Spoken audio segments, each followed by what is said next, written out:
Hello mga kasi. Nabalahaw kami. Kami ni Pastora, ni Ate Leia. Doon, sa unahan. Matigas naman doon. Ay, ang problema, may nagkababakod doon. Parang may pinagbaonan sila ng mga pinaglagyan nila ng kanilang mga gamit. Bumabaon dalawang ulan. So, yun lang naman, kabila lang naman ng gulong ko. At sa biyaya ni Lord, nakaalis kami. So, bale, ito nga po yung client ni Pastora, yung aming client. Na mga, ang gagandang babae, pero po ay nagpupukpuk at sukat ng kanilang lupa. Dahil daw po request ng kanyang hubby at kapatid po niya.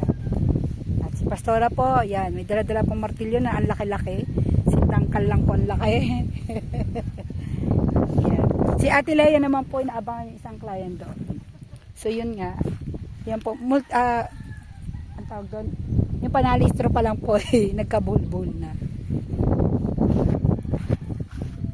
Almost sold out na po yata itong ano, ewan na.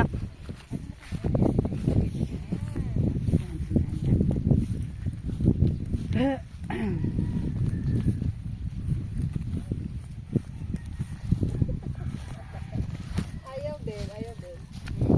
Nagbuhol na po.